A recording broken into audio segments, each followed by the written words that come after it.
وہ ایک گھر میں مجھے جانے کا اتفاق ہوا، 1 ایکڑ کے اندر وہ گھر ہے، 32,000 اسکوائر فٹ اس کا کورڈ ایریا ہے، اور اس میں لوگ کتنے رہتے ہیں آپ جان کے حیران ہوں گے، ایک میاں بیوی، بس کیا معیار ہے سادگی کا، ایک میاں بیوی اور 8 نوکر، پھر اس کے اندر گھروں کا فرنیچر، ایک صوفہ 5-10 لاکھ کا، پھر اس گھروں کا ڈیکور، ایک چیز 1.5-2, 3, 4, 5 لاکھ کی۔ اب گھر میں بندے 2 رہ رہے ہیں، گاڑیاں باہر 6 کھڑی ہوئی ہیں، پتہ نہیں اب سادگی کا کیا معیار ہے۔ السلام علیکم، میرا نام ہے شاہد ایوب، آپ دیکھ رہے ہیں لرننگ ٹو لیو۔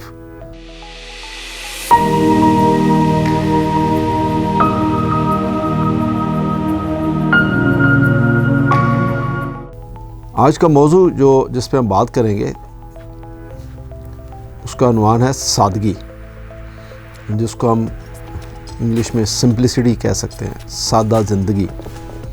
سادگی کا معنی ہم یوں بھی کر سکتے ہیں، ایکسٹریملی ایزی ٹو ڈو، گویا مطلب یہ ہوا کہ ایسی زندگی جس میں آسانی ہو اور انسان مشقت میں نہ پڑے، یعنی ایسا نہ ہو کہ آپ کو یہ سوچنا پڑے کہ میرے پاس اتنے پیسے ہیں تو میں اب اس کو کیسے کروں اور یوں کیوں کروں اور وہ کیوں کروں، اور آپ سوچ میں پڑے رہیں کہ آپ نے کدھر جانا ہے اور کیسے کرنا ہے اور کیسے ہوگا، یعنی ایکسٹریملی ایزی ٹو ڈو۔ آپ اس کو آپ جیسے ایکسپلین کرنا چاہیں کر لیں۔ تو سادگی زندگی کے ہر پہلو، یعنی لباس، کھانے پینے، رہن سہن اور گفتگو، ان سب میں سادگی ہونی چاہیے۔ حضور صلی اللہ علیہ وسلم نے فرمایا کہ بے شک سادگی ایمان کا حصہ ہے۔ ایک فقرے میں انہوں نے اس کو اتنا زبردست بیان کر دیا کہ آپ اس کو اچھی طرح سمجھ سکتے ہیں کہ کیا مطلب ہے اس کا۔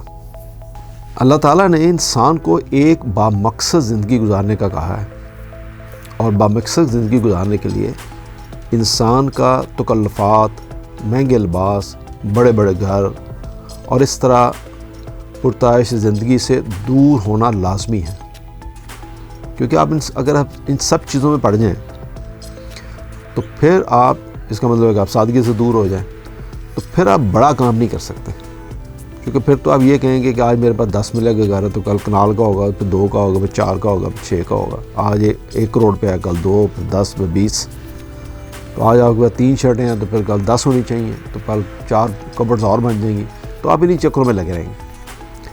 تو انسان کی ساری جدوجہد بامقصد زندگی کے گرد گھومنی چاہیے، اور اس کے لیے زندگی کا سادہ ہونا ضروری ہے۔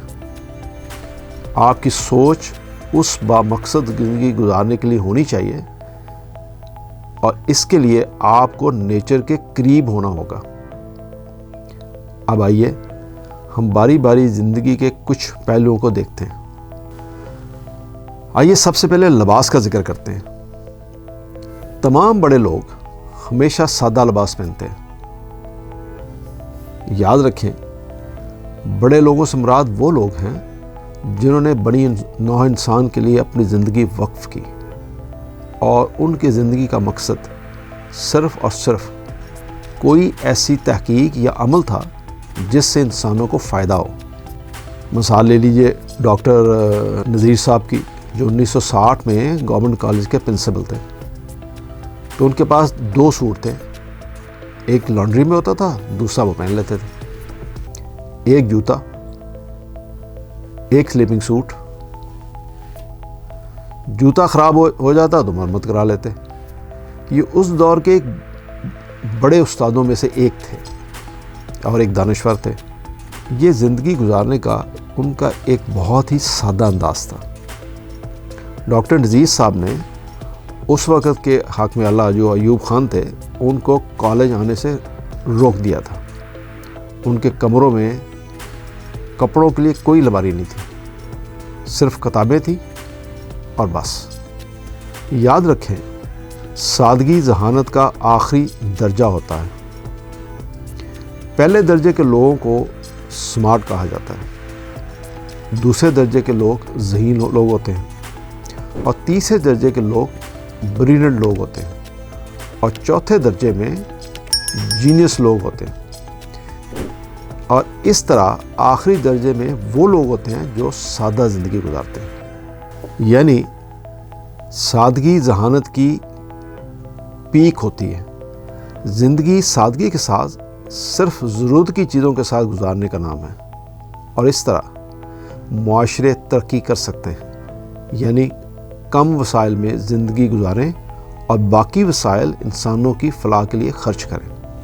ایک اور مثال، جیسے یورپینز ہر سال جو اپنے کپڑے جو بہت اچھی حالت میں ہوتے ہیں وہ تھرڈ ورلڈ کنٹریز میں کو دینے کے لیے وہ NGOs کو دے دیتے ہیں، اور وہ آگے ان ملکوں میں پہنچا دیتے ہیں، اور وہ کپڑے ریلی بہت اچھی حالت میں ہوتے ہیں جو آتے ہیں یہاں پہ، جو آپ دیکھا ہوگا لنڈا بازار میں ہم لوگ اس کو فروخت کرتے ہوئے آپ کو دیکھا ہوگا آپ نے۔ ایک اور مثال لیجئے، جیسے Morarji Desai Indian ex prime minister کے پاس صرف 2 پجامے اور 3 کرتے تھے، اور صرف یہی وہ استعمال کرتے تھے۔ ایپل کمپنی کا مالک کو لے لیے اسٹیو جاب کو، ساری زندگی جین کی ایک کم قیمت پینٹ اور انتہائی سستی شرٹیں پہنتے تھے، کمرے میں انتہائی کم قیمت فرنیچر اور مناسب فرنیچر اور انتہائی تھوڑی اور سستی خوراک کھانے کے عادی تھے۔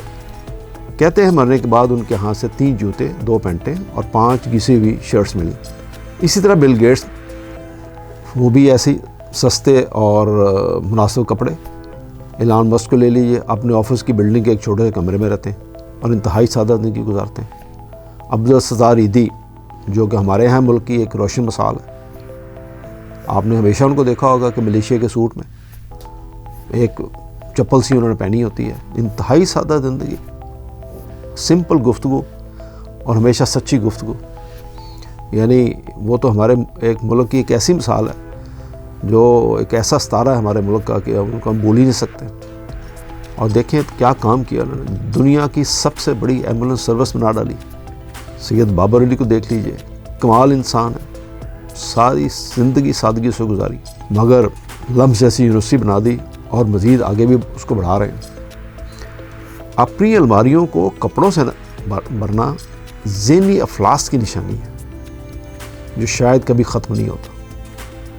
ایک الماری، دوسری الماری، تیسری الماری، 10 شرٹیں، 50 شرٹیں، 1 جوتا، 20 جوتے، 100 جوتے، ہر رنگ کے ساتھ ایک الگ جوتا، پھر ڈیزائنر، پھر پتہ نہیں کیا کیا۔ دیر از نو لمٹ، اس کی کوئی ہے ہی نہیں، حد ہی نہیں ہے۔ جب 2 یا 3 جوڑے کپڑے اور سویٹر سے گزارا ہو سکتا ہے تو الماریاں بھرنے کی کیا ضرورت ہے؟ وارڈروب بننے والے لوگ بڑے نہیں ہوا کرتے، بڑے لوگ وہ ہوتے ہیں جیسے Quaid Azam Nelson Mandela, Abdul Sattar Edhi, doctor Nazir Ahmad, جو یہ جانتے ہیں کہ ضرورتیں محدود ہوتی ہیں اور ہوس کی کوئی انتہا نہیں۔ کبھی آپ نے انڈیا کا کوئی وزیر اعظم دیکھا جو سوٹ پہنتا ہو، اور وہ بھی قیمتی designer suits, designer watch, designer جوتے، ڈیزائنر ٹائی، 40 گاڑیوں کا قافلہ آگے پیچھے۔ انٹرنیشنل فورم پہ آپ نے دیکھا ہوگا ہمیشہ اپنی زبان میں بات کرتے ہیں، اسی پر ان کو فخر ہے۔ ٹرانسلیٹرز ہیں جو آگے پہ کرتے ہیں، مگر وہ اپنی زبان میں بات کرے گا۔ اندازہ لگائیں، شادی بیاہ پر دلہن کے سوٹ جو کہ لاکھوں میں بنتے ہیں اور صرف 2 گھنٹے کے لیے پہننا ہوتا اسے، کیا فضول خرچی ہے یہ۔ دلہن اور شادی میں شریک خواتین کا میک اپ، لاکھوں کے اخراجات، منہ دھلنے کے بعد پھر وہی ایسی چہرہ سامنے آتا ہے جو آپ کا اصلی چہرہ ہوتا ہے، اور اس 4 گھنٹے کے لیے آپ نے لاکھوں روپے لگا دیا اپنے میک اپ کے اوپر۔ یہ کیا فضول خرچی ہے۔ اور پھر اب وہ خالی بات یہاں ختم نہیں ہوتی، پھر ڈیزائنر میک اپ، کہ فلاں سے میک اپ کراؤ گے تو 1 لاکھ لیتا ہے، وہ کہتا ہے وہ کیا لیتا ہے، وہ فلاں سے کرائی اس نے 5 لاکھ لیا، اس نے اتنے پیسے لیے۔ وہ کہتا ہے میں نے 2 لاکھ کا سوٹ بنایا، 2 لاکھ کا کیا سوٹ ہوتا ہے، میں نے 20 لاکھ کا سوٹ بنایا شادی والے دن۔ یہ کیا کدھر چل پڑے ہم سب۔ وہ کیا کسی نے خوب کہا، خوبصورت شعر ہے، چاہے سونے کے فریم میں جڑ دو، چاہے سونے کے فریم میں جڑ دو، آئینہ جھوٹ بولتا ہی نہیں۔ آپ جو مرضی کر لیں، کپڑوں کے اوپر، میک اپ کے اوپر، جوتوں کے اوپر آپ کروڑوں لگا لیں، مگر جب آپ بولیں گے، جب آپ کے منہ سے لفظ نکلیں گے تو اندازہ ہو جاتا ہے کہ آپ کا اخلاقی معیار کیا ہے اور آپ کس طرح کے انسان ہیں اور کیا گفتگو کرتے ہیں آپ۔ اچھی صورت کو سنوارنے کی ضرورت نہیں ہوا کرتی، سادگی میں بھی قیامت کی ادا ہوتی ہے۔ شادی کارڈ جو 1,000 کا، بلکہ اب خیر 1,000 کا کیا، اس سے بھی زیادہ شاید اس کی قیمت ہو گئی ہے، جبکہ آج کے دور میں یہ سب کام بغیر پیسوں کے واٹس ایپ پہ بھی کیا جا سکتا ہے انتہائی سادگی کے ساتھ۔ بلکہ کیا کہیے صاحب، اگر آپ کسی کو واٹس ایپ پہ کارڈ بھیجیں تو کہے گا مجھے تو بلانے خود نہیں آیا، میرے گھر کارڈ لے کے آتا تو میں آتا۔ ہماری سوچ یہ ہے، یعنی ہم کوئی کام بھی سادگی سے کرنے کو تیار نہیں ہے جب تک اس کے اوپر پیسہ نہ لگا دیں۔ شادی پر رشوت دے کر طرح طرح کے کھانوں کا بندوبست اور قوم کو بتانا کہ ہم قانون سے بالا تر ہیں، یعنی جب گورنمنٹ نے آپ کو کہا کہ ایک کھانا ہوگا، گورنمنٹ نے آپ کو کہا کہ رات 6 سے 10 بجے یا یہ ٹائمنگ ہوں گے، تو ہم فخر محسوس کرتے ہیں کہ اسے ایک کھانے کے بجائے 4 کھانے دیے جائیں پولیس کو رشوت دے کے۔ ہم فخر محسوس کرتے ہیں کہ 10 بجے سے بعد 1 گھنٹہ ایکسٹرا لیا جائے یا کسی فارم ہاؤس میں جا کے شادی کی جائے پیسہ دے کے، رشوت دے کے۔ یہ سب کرنے کا مقصد کیا ہے؟ یہ مقصد صرف یہ ہے کہ دوسرے لوگوں کو جو آپ سے کم تر ہیں، جن کے پاس آپ سے کم پیسہ ہے، جو آپ سے درجے میں کم ہیں، ان لوگوں کو احساس کمتری کا احساس دلانا کہ تم کمتر ہو ہم سے۔ شادی ہالوں کے اندر لاکھوں کا ڈیکور 2 گھنٹے کے لیے، خدا کی پناہ، کیا ہم یہ سب کام سادگی سے نہیں کر سکتے؟ اور یہی تمام وسائل کسی اور کی زندگی بہتر بنانے کے لیے خرچ نہیں کر سکتے؟ اس فضول خرچی کے اللہ کے ہاں پوچھ ہوگی اور ہمارے پاس اس کا کوئی جواب نہیں ہوگا۔ اسی طرح ہمارے ہاں کوئی مہمان آ جائے تو ہم اس کو امپریس کرنے کے لیے 4-5 طرح کے مختلف کھانے، 4 طرح کے نان، 4 طرح کے سویٹ ڈشیں میز پر رکھنا پسند کرتے ہیں۔ آپ کے ہاں 2 مہمان آئے، آپ نے یہ سب کچھ کر دیا، ایک انسان کتنا کھا سکتا؟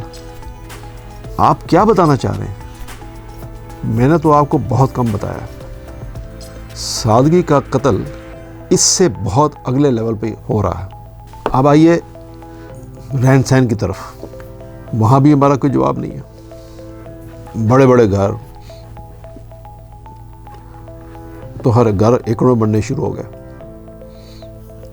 وہ ایک گھر میں مجھے جانے کا اتفاق ہوا، 1 ایکڑ کے اندر وہ گھر ہے، 32,000 اسکوائر فٹ اس کا کورڈ ایریا ہے، اور اس میں لوگ کتنے رہتے ہیں آپ جان کے حیران ہوں گے، 1 میاں بیوی، بس کیا معیار ہے سادگی کا۔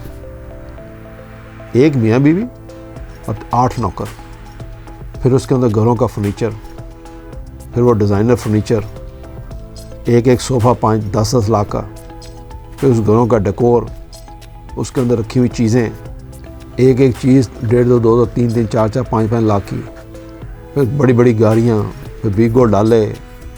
اب گھر میں بندے 2 رہ رہے ہیں، گاڑیاں باہر 6 کھڑی ہوئی ہیں، پھر گھر کے باہر 6 گارڈ، 10 گارڈ، پتہ نہیں اب سادگی کا کیا معیار ہے۔ ان سب کے ہوتے ہوئے مزے کی بات کیا ہے، وہ آپ دیکھیں کہ ملک قرضائی، یہ ملک کے اوپر اتنا قرضہ جو شاید یہ کبھی اتار ہی نہ سکیں۔ اچھا، ایک مزے کی بات، ایک اور چیز دیکھیں کہ سادگی کا علاج کروائیں، ہاسپٹل میں جائیں اور VIP کمرہ چاہیے، یعنی آپ بیمار ہیں اور آپ کے بیمار ہوتے ہوئے بھی آپ کو احساس ہے کہ مجھے کمرہ VIP چاہیے، وہاں بھی آپ ایک عام کمرے میں اپنا علاج نہیں کروا سکتے۔ پتہ نہیں ہم دماغی طور پہ مفلوج ہو گئے، یہ کیا چکر ہے۔ اب آئیے ذرا گفتگو میں سادگی کا معیار کیا ہے ہمارے یہاں، یہ ملاحظہ فرمائیں۔ اونچی آواز میں بولنا فخر محسوس کرتے ہیں، یعنی اتنا اونچا بولیں کہ اگلا دب جائے، بات بات پر لڑائی، عدم برداشت، بات بات پر گالی، یعنی ایک ایک سنٹینس اگر آپ نے کسی کو بولنا ہے تو اس کے اندر بھی آدھی انگریزی آدھی اردو، یعنی سادگی جس کو ہم یہ کہیں کہ آپ گفتگو کریں تو آپ کو احساس ہو کہ یہ بندہ واقعی اس کی کوئی تربیت ٹھیک ہوئی ہے، یہ ایک پڑھا لکھا انسان ہے، یہ ایک بادب انسان ہے، یہ ایک مہذب معاشرے کا فرد ہے، تو ایسا لگتا ہے جیسے یہ کوئی ان پڑھ آدمی ہے، کوئی اجاڑ آدمی ہے، یہ کس معاشرے سے آیا ہے۔ لوگ فوراً آپ کو جج کر لیتے ہیں، باہر کے لوگ ہیں جو پڑھے لکھے لوگ ہیں وہ آپ کو فوراً جج کرتے ہیں۔ دوستوں کے درمیان اگر آپ گفتگو سنیں تو گالی سے شروع ہوتی ہے، گالی پہ اختتام پہ ہوتی ہے۔ ٹی وی ڈبیٹس دیکھ لیں، اسمبلی ڈبیٹس دیکھ لیں، سیاسی ڈبیٹس دیکھ لیں، یہ سب آپ کسی سرکاری دفتر میں چلے جائیں، وہاں پہ جو آفیسرز ہیں، جو افسر ہیں، وہ کس طرح مخاطب ہوتے ہیں اپنے لوگوں سے، سائل سے کس طرح مخاطب ہوتے ہیں، ان کا رویہ دیکھ لیں، ان کی گفتگو دیکھ لیں آپ، تو آپ پریشان ہو جائیں کہ وہ کس طرح کی گفتگو کرتے ہیں اپنے لوگوں کے بارے میں، اور کس طرح ان کو ڈیل کرتے ہیں، اور کیا لینگویج یوز کرتے ہیں۔ آپ پولیس کی گفتگو دیکھ لیں سائل کے ساتھ کہ پولیس اپنے لوگوں کے ساتھ کس طرح گفتگو کرتی ہے۔ یعنی گالی تو ایک بہت ہی معمولی بات ہے نا، مار پیٹ اور گالی تو اب بہت نیچے لیول کی چیزیں رہ گئیں، بات بہت اوپر جا چکی ہے۔ گفتگو میں مہذب ہونا تو یہ ہم بالکل سرے سے بھول ہی چکے ہیں۔ سادگی تو کیا انسانیت نظر نہیں آتی، کیا کیا جائے اس کا، پتہ نہیں کس طرح کی سادگی ہے۔ کیا درس دیا تھا ہمارے نبی حضور صلی اللہ علیہ وسلم نے، یا قرآن میں یہ سادگی بیان ہوئی تھی، انہوں نے کہا تھا سادگی ایمان کا حصہ۔ کتنی بڑی بات انہوں نے ہمیں کہی اور ہم کدھر پہنچ گئے۔ یہ موضوع تو خیر بہت لمبا ہے سادگی کا، اس کے اوپر اور بھی آدھا گھنٹہ بات ہو سکتی ہے، پر میں مختصراً جو مجھے عرض کرنا تھا وہ میں نے آپ سے عرض کیا، اور اس دعا کے ساتھ اور اس درخواست کے ساتھ کہ ہم کوشش کریں اور اس بات کو ذہن میں رکھیں کہ اس ملک کے اوپر کتنا قرض ہے اور ہم گردن تک ہم قرضوں میں ڈوبے ہوئے ہیں، بمشکل سانس لینا پا رہے ہیں۔ کوشش کریں زندگی سادگی کے ساتھ گزاریں، ہمیں اللہ تعالیٰ اس کی توفیق دے۔ سننے کا شکریہ، اللہ حافظ۔